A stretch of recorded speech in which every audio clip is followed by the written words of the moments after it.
Super prime time തുടരുന്നു. Doctor Sebastian Paul, താങ്കൾ ചൂണ്ടിക്കാട്ടിയതുപോലെ B J പിക്ക് ഗുണകരമാകാം എന്നതിനേക്കാൾ ഈ മുസ്ലിം ന്യൂനപക്ഷത്തിൻ്റെ മനസ്സ് മറ്റൊരു വിധത്തിൽ ചിന്തിക്കുകയാണ് എങ്കിൽ വലിയ ഭൂരിപക്ഷം മായാവതിക്ക് കിട്ടുന്ന തരത്തിലുള്ള ഒരു രാഷ്ട്രീയ ധ്രുവീകരണം ഉണ്ടാകും എന്ന വിലയിരുത്തലുമുണ്ട്. അതിനോടുള്ള പ്രതികരണം? അല്ല, യു പിയിൽ എപ്പോഴും മുസ്ലിം വോട്ടുകൾ വളരെ നിർണായകമാണ്.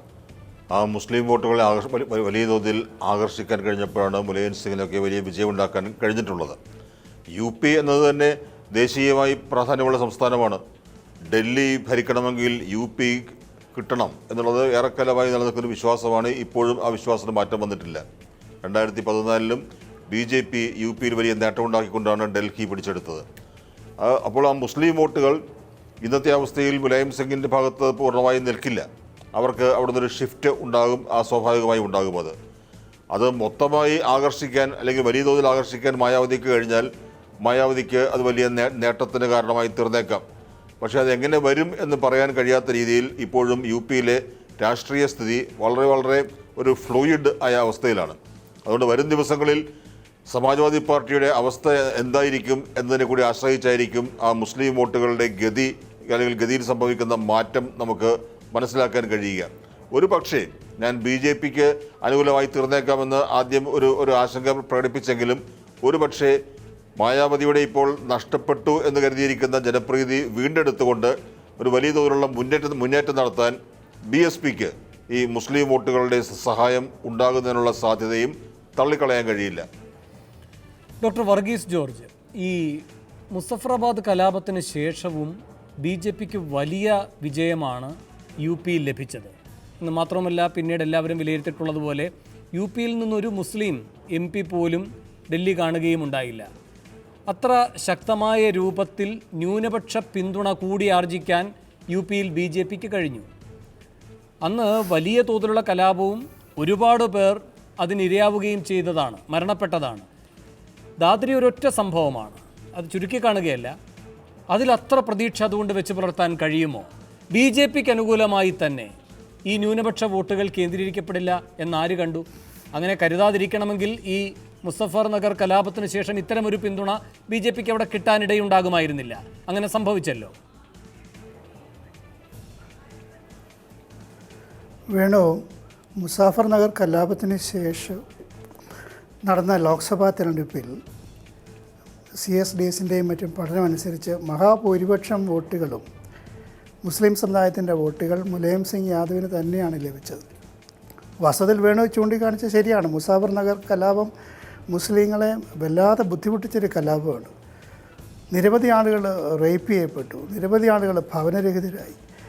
പക്ഷേ ആ മുസാഫർ നഗർ കലാപത്തിന് ശേഷവും മുസ്ലിം ജനവിഭാഗം മുലായം സിംഗ് യാദവിൻ്റെ പാർട്ടിയിൽ വിശ്വാസം അർപ്പിച്ചതിൻ്റെ ഒരു പ്രധാനപ്പെട്ട കാരണം മുലായം സിംഗ് യാദവ് ബാബറി മസ്ജിദ് കാലഘട്ടത്തിൽ സ്വീകരിച്ച ധീരനിശ്ചയമായ നിലപാടിൻ്റെ ഫലമായിട്ടാണ്.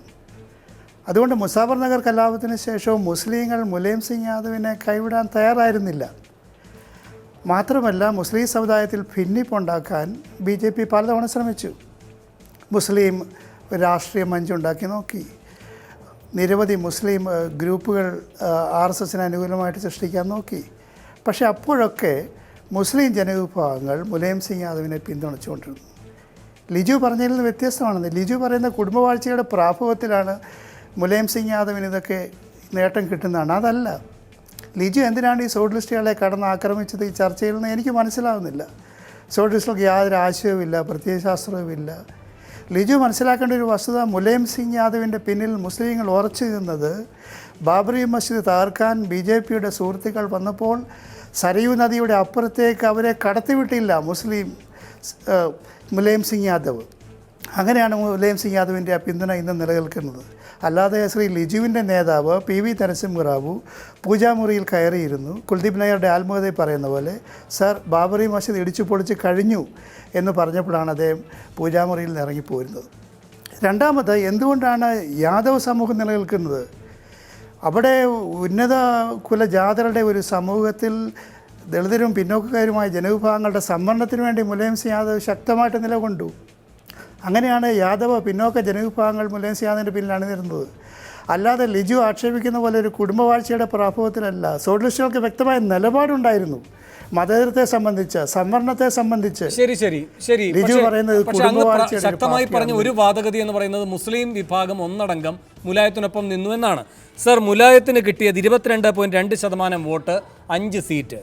BSPക്ക് കിട്ടിയത് 19.60% വോട്ട്, 21 കൂട്ടു, 0 സീറ്റ് എന്ന് പറയുമ്പോൾ BSPയും SP-യും തമ്മിൽ ഏതാണ്ട് 2% വോട്ടിൻ്റെ വ്യത്യാസമേ ഉണ്ടായുള്ളൂ. SP-ക്ക് ആകെ കിട്ടിയത് 5 സീറ്റുമാണ് സാർ. വേണു സീറ്റിൻ്റെ എണ്ണം വെച്ച് പാർലമെൻ്ററി പോളിറ്റിക്സിൽ വിശകലനം ചെയ്യലില്ല. BJPക്ക് 42% വോട്ട് കിട്ടിയപ്പോൾ സമാജ്വാദി പാർട്ടിക്ക് 22% വോട്ട് കിട്ടി. BSPക്ക് 19.6% വോട്ട് കിട്ടി. രാഷ്ട്രീയ ലോക്ദളിന് 0.9% വോട്ട് കിട്ടി. കോൺഗ്രസിന് 7% വോട്ട് കിട്ടി. സെക്യുലർ പാർട്ടീസിന് BJPയേക്കാൾ കൂടുതൽ വോട്ട് കിട്ടി. പക്ഷേ ഇവിടെ ചർച്ചയിൽ നേരത്തെ പറഞ്ഞ പോലെ ആ സെക്യുലർ വോട്ട്സ് ഡിവൈഡ് ചെയ്തുകൊണ്ട് പോയതുകൊണ്ടാണ് BJPയുടെ കേന്ദ്രീകരണം ഉണ്ടായത്. അഖിലേന്ത്യാ തലത്തിലും അങ്ങനെയല്ലേ സംഭവിച്ചത്? കഴിഞ്ഞ ലോക്സഭാ ഇലക്ഷനിൽ BJPക്ക് ആകെ ലഭിച്ച 30% വോട്ടല്ലേ. ബാക്കി 70% വോട്ട് മറുവശത്ത് ഭിന്നിച്ചു പോയോണ്ടല്ലേ BJP അധികാരത്തിൽ വന്നത്. അതുകൊണ്ട് സീറ്റുകൾ 5 സീറ്റുകൾ മാത്രമേ കിട്ടിയുള്ളെങ്കിലും പോപ്പുലർ വോട്ട് 22% വോട്ട് കിട്ടിയിരുന്നു. ശരി, അഡ്വക്കേറ്റ് PA ശ്രീധരൻപിള്ള, BJP മനപ്പായസം ഉണ്ണണ്ട എന്നാണ് പറയുന്നത്. കാരണം ഈ ലോക്സഭാ തെരഞ്ഞെടുപ്പിലെ ഈ ശതമാന കണക്ക് വെച്ചായാലും ഡോക്ടർ വർഗീസ് ജോർജ് ചൂണ്ടിക്കാട്ടിയതുപോലെയാണ് BJPക്ക് കിട്ടിയതിനേക്കാൾ കൂടുതലാണ് ഇവരെല്ലാവരും ചേർന്നാൽ. അപ്പോൾ തെരഞ്ഞെടുപ്പിന് മുൻപോ ശേഷമോ ഒരു മഹാഗഡ്ബന്ധൻ്റെ സാധ്യത തള്ളിക്കളഞ്ഞുകൂടാ?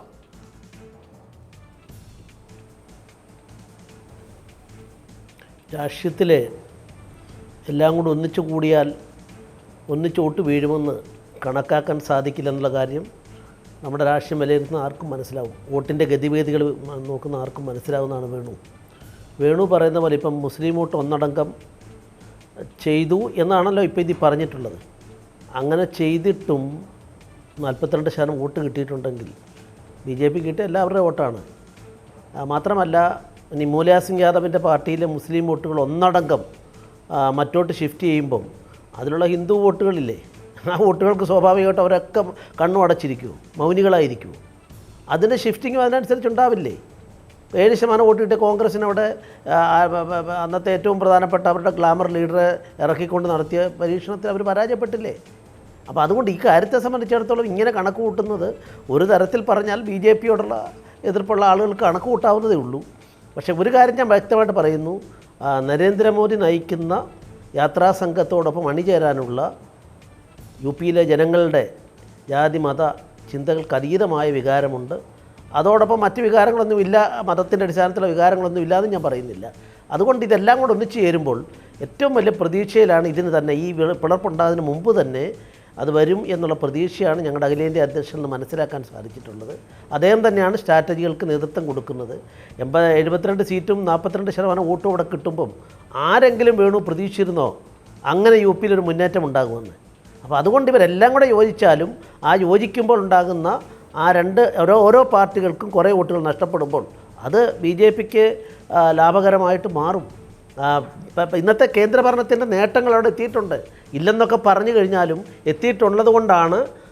പിന്നെ മറ്റൊരു കാര്യം കൂടി ഞാൻ പറയാൻ ആഗ്രഹിക്കുന്നു. മുസാഫർ നഗർ കലാപത്തെ സംബന്ധിച്ചിടത്തോളം ആ കലാപം ആരാണ് സമ്മേളനം വിളിച്ചു കൂട്ടി അത് പ്രഖ്യാപിച്ചതും പരസ്യമായി പ്രഖ്യാപിച്ചതും സുപ്രീം കോടതിയുടെ അതുമായി ബന്ധപ്പെട്ട വിധിയിൽ ആരെയാണ് കുറ്റപ്പെടുത്തിക്കൊണ്ട് നഷ്ടപരിഹാരം നൽകാൻ വേണ്ടി പറഞ്ഞുകൊണ്ട് അതിൽ പോലും പക്ഷപാതം കാണിച്ചപ്പോൾ എതിരായ കോടതി വിധി വന്നത് വസ്തുതകൾ നമുക്ക് എല്ലാവർക്കും അറിയാം.